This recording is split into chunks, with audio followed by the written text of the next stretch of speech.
5월 11일 맥체인 성경 읽기 민수기 20장, 시편 58편, 59편, 이사야 9장, 야고보 3장입니다. 오늘은 이사야 9장 말씀 계속 보고 우리 기도하겠습니다. 이사야 앞에 7장, 8장에서는 남유다의 불신앙을 책망을 하셨죠. 특별히 아하스 왕과 당시 백성들의 불신앙을 책망을 하셨고, 그리고 이어지는 이 9장에서는 북이스라엘의 이 불신앙을 책망을 하십니다. 이사야 9장 8절 중간 부분부터 보시면 9장 8절에 주께서 야곱에게 말씀을 보내시며 그것을 이스라엘에게 임하게 하셨은저, 즉 야곱과 이스라엘은 특별히 북이스라엘을 가리키고 있어요. 9절에도 모든 백성 곧 에브라임과 사마리아 주민은 알 것이오라. 그러니까 에브라임은 북이스라엘 그 10지파의 가장 주도적인 대표적인 지파가 에브라임이죠. 그리고 사마리아는 북이스라엘의 수도잖아요. 그러니까 전체적으로 북이스라엘에 대해서 하시는 말씀이에요. 알 것이오늘 그들이 교만하고 완악한 마음으로 말하기를, 북이스라엘 주민들이 아주 교만하고 완악하다고 말씀을 하세요. 그 뭐라고 얘기를 하느냐면 10절에 벽돌이 무너졌으나 우리는 다듬은 돌로 쌓을 것이고 뽕나무들이 찍혔으나 우리는 백향목으로 그것을 대신할 것이다. 그렇게 얘기를 한다는 거예요. 저것이 무슨 뜻이냐면 하나님께서 이제 북이스라엘에게 경고를 하시는 거죠. 북이스라엘에도 경고를 하시고 남유다를 향해서 경고를 하시는 거죠. 금송아지를 버리고 우상들을 버리고 하나님께 돌아오라고 경고를 하시는 거죠. 그렇죠. 그 말씀을 듣지 않으면 재앙이 임할 거라고 계속 경고를 하셨어요. 그렇게 하셨고, 그래서 결국은 이제, 아수르가 와가지고 이스라엘 바로 북쪽에 있는 아람 연합군이, 아람이 이제 멸망을 하잖아요. 아람이 이제 멸망을 한단 말이에요. 그러니까 자기들과 동맹을 맺었던 아람이 이제 멸망을 하는 그런 일을 당하는 거죠. 근데 그런 것을 보면서도 이 교만하고 완악한 마음으로 이런 일을 하는 거예요. 그러니까 벽돌이 무너져서 그러면 우리는 다듬은 돌로 쌓을 수 있어. 그렇게 얘기를 하는 거예요. 뽕나무들이 찍혀서 우리는 백향목으로 대신하지 뭐. 하나님의 경고에 대해서, 심판의 경고에 대해서 두려워하는 마음이라든지 회개하는 마음이 아니고 뭐 얼마든지 할 수 있다는 거예요. 하나님의 심판과 경고를 전혀 두려워하지 않습니다. 할 수 있다는 거예요. 이것이 교만하고 완악한 마음이에요. 우리가 이제 하나님의 백성들이 하나님을 섬기며 살아가다가 어려운 일을 당하죠, 한 번씩. 어려운 일을 당하면 돌아봐야 돼요. 큰 일이 난다. 그러면 돌아봐야 되는 거예요. 왜 이런 일을 하나님께서 허락하셨을까? 돌아보기도 하고, 회개도 하고, 하나님 뜻을 살피기도 하고, 이제 그렇게 해야 되는 거예요. 근데 이런저런 일들이 계속 나는데도 그걸 알아차리지 못하고, 뭐 이렇게 하면 되지, 뭐 저렇게 하면 되지. 자기의 능력과 자기의 가진 것을 믿고 막 그렇게 해 나간다면 이건 하나님의 경고를 알아듣지 못하는 것이죠. 계속 그렇게 가면 어떻게 될까요? 안 되죠. 더 큰 일이 나는 거예요. 그래서 9장 11절에 그러므로 여호와께서 계속 그렇게 완악하고 교만하게 나가니까 여호와께서 르신의 대적, 아람의 왕이죠. 아람의 왕이 르신인데 그 아람의 대적들을 일으켜 그를 북이스라엘을 치게 하실 것이다. 그 원수들을 격동시킬 것이다. 그러니까 아람의 대적은 바로 아수르를 가리키고 있는 거예요. 그 아수르를 들어서 이 북이스라엘을 칠 것이다. 그리고 또 올 것이다. 그 결국은 어떻게 되느냐면 아수르에 의해서 아람이 망하는 것을 보고 북이스라엘을 보잖아요. 그런데도 여전히 그렇게 완악하고 교만하게 하는 거죠. 결국은 어떻게 되느냐면 12절에 앞에는 아람 사람이고 뒤에는 블레셋 사람이라 그들이 모두 입을 벌려 이스라엘을 삼킬 것이다 하는 거죠. 그러니까 말 듣지 않고 계속 그렇게 나가죠. 그래서 이제 아수르의 이제 명령을 따라서 이 아람 사람들이 또 이제 북이스라엘 치러 또 오는 거죠.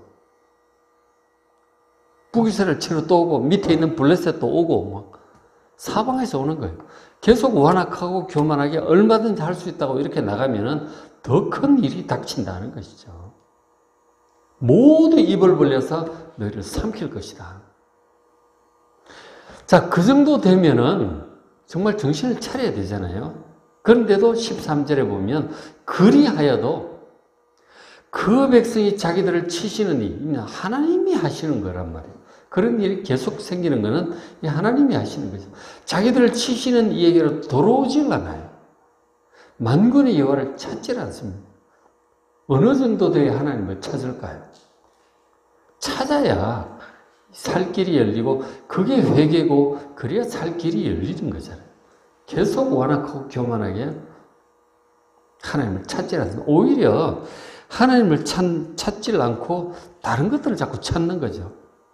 뭐 다른 나라 뭐 없나 그러고 다른 우상을 찾고 계속 그렇게 하고 있는 거죠.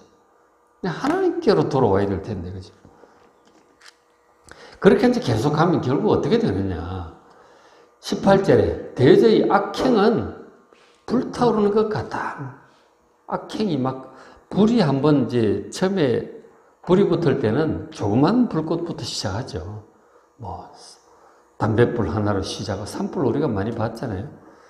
그런 것들이 있는데 계속 악행이 이제 막 진행이 이렇게 되면 점점 이제 막 불이 붙는 거죠. 악행은 불타오르는 것 같으니 곧 찔레와 가시를 전부 다 삼키게 되고 빽빽한 숲을까지 전부 다 살라버리는 거예요. 조그만 불꽃이 점점 그렇게 급속도로 커지게 되는 거죠. 연기가 위로 올라가게 함과 같은 것이다. 우상을 섬기고 악행을 하고 여러 가지 악행들을 얘기를 하죠. 뭐 가난한 자들을 막 짓밟고 우상을 섬기고 불의가 막 이렇게 점점 막 들불처럼 퍼져가는 것이죠. 그렇게 되면 결국 19절에 만군의 여호와의 진노로 말미암아 하나님 진노하시는 거예요. 계속 경고를 거절하면 무시하면 더 큰 진도, 더 큰 재앙이 오는 거죠. 그것으로 말미암아 이 땅이 불탈 것이다. 백성은 불의 섭과 같을 것이다. 이 섭이라고 하는 게 지푸라기잖아요. 지푸라기에 불 붙으면 막 그냥 타버리죠. 우리 지난번에 산불들 보지만 한참 이제 막 건조하잖아요. 산이 건조해서 다 바싹 말라 있잖아요. 나뭇잎도 뭐 나무도 전부 바싹 말라 있어요. 불 붙으면 막 정신없이 타는 거죠. 그런 이제 경고, 어떻게 보면 최후의 경고죠. 말씀을 끝까지 듣지 않으면 저렇게 전부 다 타버릴 것을 경고하고 계십니다. 저렇게 이제 경고를 하는데, 결국은 이제 이 백성들이 듣질 않죠. 결국 그래서 아수르의 침략으로 완전히 나라가 멸망하고 백성들이 완전히 흩어져 버리는 거죠. 저런 과정을 겪어가는 거예요. 경고를 듣지 않고 계속해서 가면 결국은 멸망을 피할 수 없다는 거죠. 이사야 선지자 입장에서 볼 때 이제 남유다도 정말 완악해요.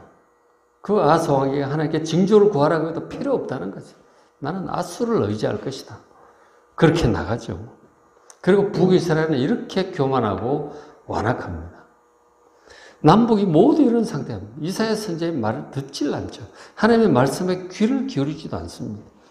이런 악한 상태, 전반적으로 이런 악한 상태, 이사야가 어떻게 하겠어요?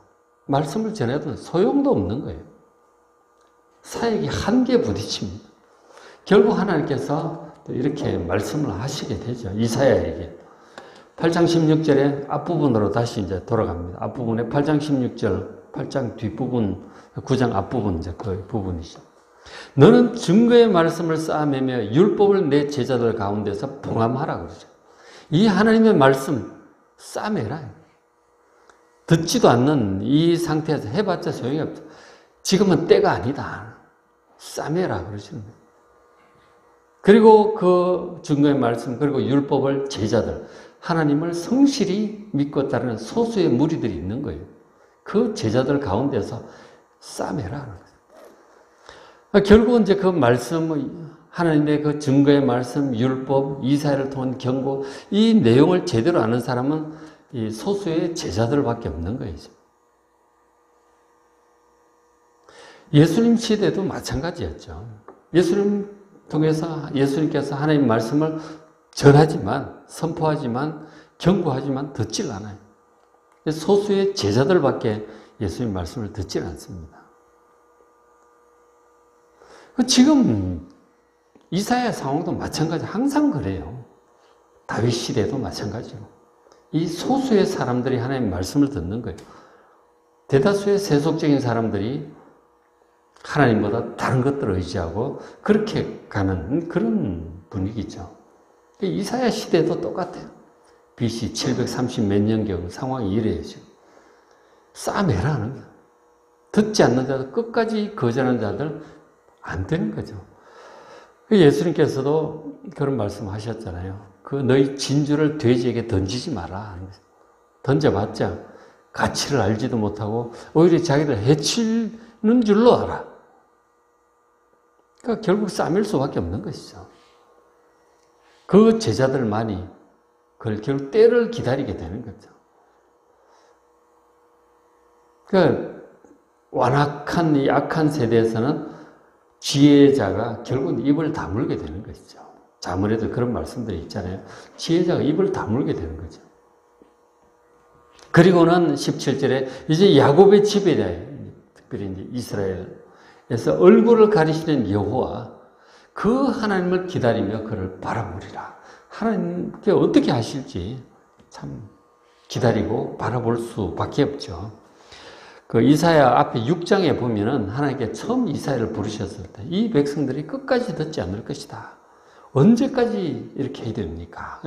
탄식을 하는 그런 데 대화가 나와요. 그렇게 되어가는 거죠. 알고는 시작했지만 참 상황이 이렇다는 사실 이사야 선지자가 상당히 안타까워하는 것이죠. 참 영적으로 어둡습니다. 그래서 이제 당시 백성들의 영적인 상태가 어떠했느냐면 정말 이제 이랬어요. 이제 8장 19절 보면 어떤 사람이 너에게 말하기를, 주변의 사람들이 다 그런 식으로 하는 거예요. 주절거리며 속살거리는 신접한 자와 마술사에게 물으라.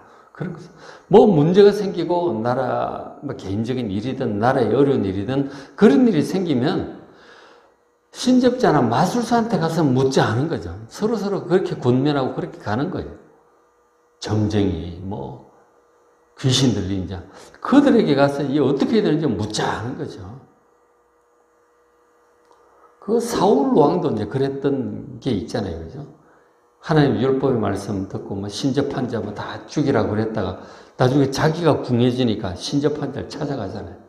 그런 어떤 세속적인 이런 사람들도 위기를 닥치면 뭔가를 찾아. 평할 때는 다 필요 없죠. 위기를 닥치면 하나님께 기도를 해야 될 텐데 답답하니까 하나님께 대한 믿음은 없고 이런 것들을 찾는 거죠. 점쟁이를 그렇게 찾아가는 거 아니에요. 우리나라도. 이스라엘도 그랬던 거예요. 북이스라엘도 그렇고 남유다도 그렇고. 하나님을 진실하게 의지하고 섬기고 있는 이사야와 그 제자들에게도 그렇게 권하는 거죠. 분위기가 사방이 다 그렇다는 얘기예요. 그렇게 하거든 백성이 자기 하나님께 구할 것이 아니냐. 하나님께 구해야지 무슨 소리냐 하는 거죠. 20절에 마땅히 율법과 그 증거의 말씀, 이 하나님의 말씀을 따라야지. 그들이 말하는 바가 이 말씀에, 하나님 말씀에 맞지 아니하면 어떻게 되느냐?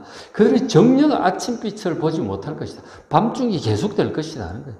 해가 떠야죠. 해가 뜨지 않고 계속 캄캄한데 헤매다가 멸망을 하게 되면 어떡하겠어? 아침빛을 보지 못하고 이 땅으로 헤매며 곤고하며 굶주릴 것이다. 그렇게 되는 거죠. 하나님 찾지 않고 다른 저런 것들을 의지하고 막 찾아가면. 그래서 그 뒤에 뭐 22절 보면 백성들이 땅을 굽어보아도 환난과 흑암과 고통의 흑암뿐이리니 그들이 심한 흑암 가운데로 쫓겨 들어갈 것이다. 하나님 찾지 않으면 계속 점점 더 어두워지는 것이죠. 그런 상황이 되는 것이죠. 이런 식으로 해서 결국은 북이스라엘 멸망합니다. 아수리에 의해서 완전히 멸망하고 다 열지파는 흩어져 버려요. 남쪽 두 지파만 남는 거죠. 유다 지파, 베냐민 지파. 그렇게 되는데 북이스라엘이 그렇게 멸망하는 것을 보면서도, 자 보세요. 아람이 멸망한 것을 보면서도 북이스라엘이 정신을 못 차리고 멸망을 하죠.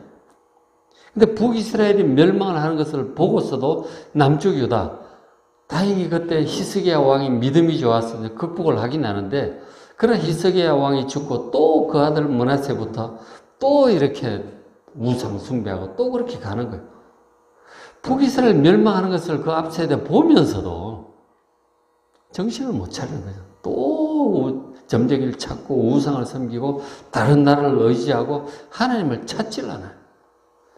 결국 100몇십 년 지나가서 남유다도 똑같이 멸망을 해요. 예레미야 선지자 시대에.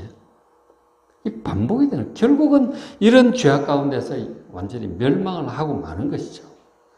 이게 지금 이사야 선지자가 하나님을 통해서 알게 된 그런 것들이죠. 참 안타까운 그런 상황입니다. 이 죄악으로 모두 북이고 남이고 다 멸망할 수 하게 되는 이런 것을 보니까 얼마나 절망스럽겠어요. 이사야 선지자가 절망스러운 것이죠. 근데 그럴 때 하나님께서 말씀을 해주셨어요. 그러나 그렇게 끝나는 것이 아니다.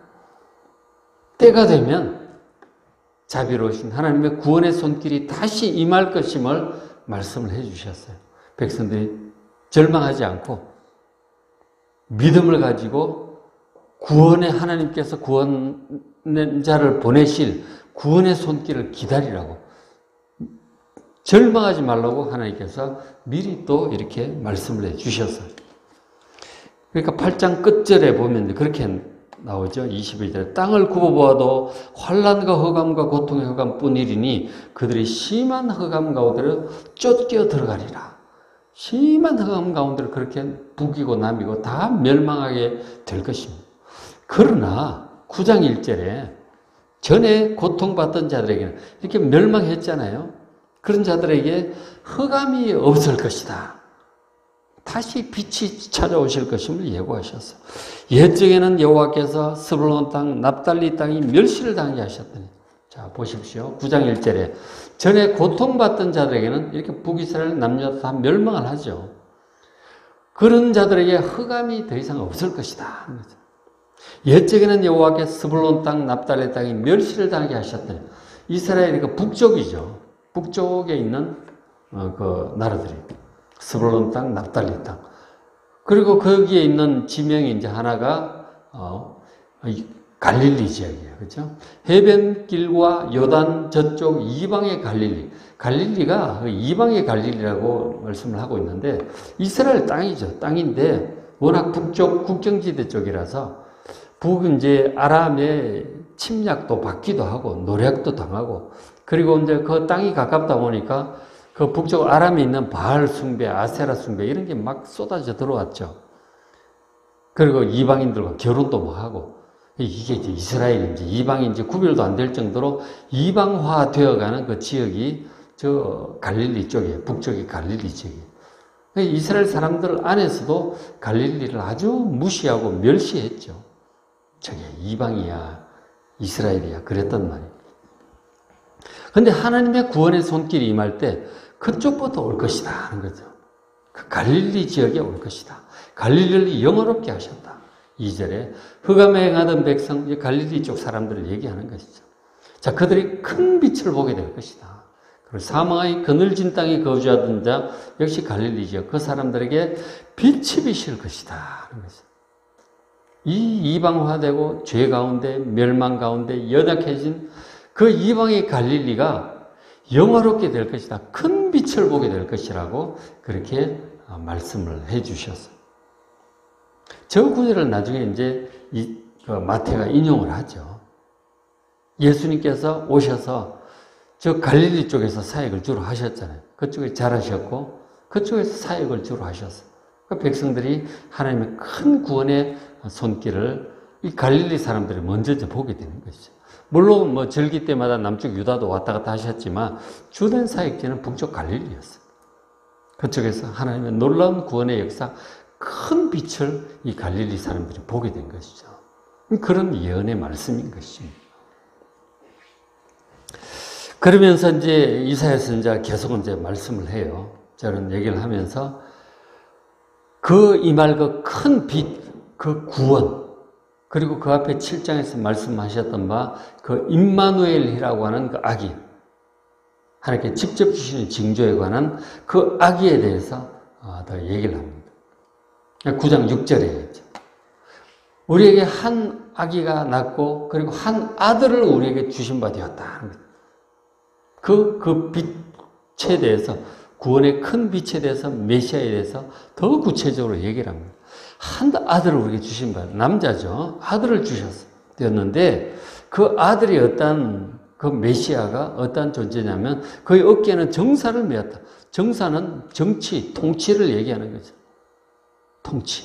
그러니까 다스릴 자가 올 것이다. 그 아들이 자라서 그가 통치할 것이다. 그의 이름은 기묘자라 모사라. 기묘자는 원더풀이에요. 놀라운 자. 모사는 이제 제갈공명과 같은 그런 책사를 얘기하는 거죠. 그러니까 정권을 가지고 다스리는데 그분 자체가 기묘할 정도의 모사예요. 지혜가 무궁무진한 분이다 하는 거죠. 잘 나라를 다스려 갈 거예요. 그리고 거기에서 끝나는 게 아니에요. 그분이 전능하신 하나님이라고 불리게 될 것입니다. 신성을 얘기하는 거죠. 그분이 메시아인데 그분의 신성을 가지신 분임을 여기서 말씀을 해주고 있습니다. 예수님께서 오셔서 그렇게 얘기를 하시잖아요. 나와 아버지는 하나다. 아브라함이 있기 전부터 내가 있었다. 그런 말씀을 하셨어요. 신성에 대해서 얘기를 하신 거죠. 메시아는 단순히 다윗처럼 강력한 왕으로 끝나는 분이 아니에요. 그분은 신성을 가지신 분이라니까요. 예수님 당시 유대인들이 그것을 알지 못하죠. 지금도 마찬가지예요. 신성을 가진 존재예요. 영원 전부터 계시던 분이라니까. 그분은 삼위일체 하나님, 전능하신 하나님이세요. 예수님이. 하나님의 아들로서 하나님이세요. 그리고 그분은 영존하시는 아버지다. 영원히 존재하는 아버지예요. 아브라함이 있기 전부터 있었다고 그랬잖아요. 그런 사람은 세상에 예수님밖에 없는 거예요. 그런데도 이스라엘 사람들은 그때나 지금이나 다른 메시아를 기다리고 있어요. 기가 막히잖아요. 신성을 가지신 분이라니까, 예수님이. 그 메시아가. 아버지라고 하는 것은 이제 보호자, 이제 이런 뜻이죠. 보호자 같은, 그죠? 바로 그분이 보호자로 오시는 거죠. 그리고 그 메시아는 평강의 왕이라고 불리게 될 것이다. 평화의 왕이에요. 평화의 왕이십니다. 그런 말씀, 이제 이사야 2장에 나왔지만, 그런 말씀 하셨지만, 이 칼이나 창을 다 없애고 그것을 보습으로 낫으로 바꿀 거라고 그랬잖아요. 평화를 상징을 하고 있는 거예요. 예수님 오시면 더 이상 전쟁이 없어지고, 싸움이 없어지고, 모든 갈등이 없어지고, 온전한 평화가 임하게 될 것임을 말씀을 하고 있는 거죠. 평강의 왕이세요. 그리고 그분은 7절에 다윗의 왕좌, 또 그의 나라의 군림하에 그 나라를 굳게 세울 것이다. 다윗의 후손으로 오셔서 다윗의 나라를 굳게 세울 것이고, 그리고 영원한 나라를 세울 것이다. 정의와 공의로 하나님 말씀에 합당한 그 나라를, 영원한 나라를 세울 것이다. 메시아의 나라, 하나님의 나라를 그 왕으로 오실 것임을 말씀을 하는 것이죠. 그러니까 그 메시아는 신성을 가지신 분이고, 그렇죠? 그리고 다윗의 후손인 거죠. 주는 그리스도시요 살아계신 하나님의 아들이라고 베드로가 고백을 했잖아요. 그리스도라는 말이 메시아라는 얘기고, 메시아라는 말은 이사야 9장, 6장, 7장, 8장에 나오는 이분임을 얘기하는 것이죠. 주는 그리스도라고 하는 것은 바로 저 메시아임을 고백을 하는 거죠. 그리고 그분은 살아계신 하나님의 아들이라고 이 베드로가 정확히 그렇게 고백을 하잖아요. 그렇죠? 예수님이 그런 분, 그것이 정확한 신앙이에요. 근데 유대인들은 이 메시아의 신성을 믿지 않아요. 그 신성을 얘기를 하니까 신성 모독이라고 그러고 죽이는 거 아니에요, 예수님을. 영적으로 눈이 어두워져 있는 사람들인 것이죠. 예수님이 이런 분임을 이사야가 정확히 지금 예언한 것이죠. 근데 그것을 알아보지 못하고 하나님의 아들이라고 한 것으로 하나님과 내가 하나다, 동일하다. 그런 말씀 때문에 신성모독으로 예수님을 죽이는 거 아니에요. 지금도 유대인들은 똑같이 그 예수 믿는 사람들 뭐 미신을 믿는 자라 그러고 신성모독자라 그러고 이단이라 그러고 지금 이스라엘 땅 안에서 예수 믿는 사람 그 유대인들 엄청 박해합니다. 1세기 때는 지금이나 똑같아요. 마지막 때도 그렇겠죠. 엄청 박해합니다. 이 세속적인 유대인들이 그때나 지금이나 똑같은 거예요. 참 안타까운 일이죠.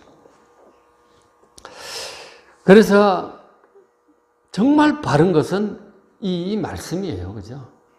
성경을 제대로 봐야 되는 거예요. 제대로 정직하게 보면 우리를 구원할 그리스도 하나님의 아들은 나사렛 예수, 우리가 믿는 예수님밖에 없습니다. 그래서 전 세계 많은 사람들 믿고 있잖아요. 근데 유대인들은 고집스럽게 지금도 안 믿는 거죠. 일부 유대인들만 믿는 거예요. 참 이사야 시대도 그랬고 이사야가 답답한 거죠. 하나님께서 그렇게 하셔서 이 율법을 봉함해버리라 하는 거죠. 듣지 않는 자, 거절하는 자. 그래서 결국 멸망할 자들 속에서 정말 하나님 말씀을 이사야처럼 예수님처럼 사도들처럼 진실하게 예수를 믿고 영원한 구원, 그 영원한 하나님 나라를 사모하며 살아가는 여러분 되시기를 주의 이름으로 축복합니다. 오늘 맥체의 성경기 민수기 20장 보시고 시편 58편, 59편, 이사야 9장, 야고보서 3장 말씀 잘 읽으시고 은혜 많이 받으시기 바랍니다.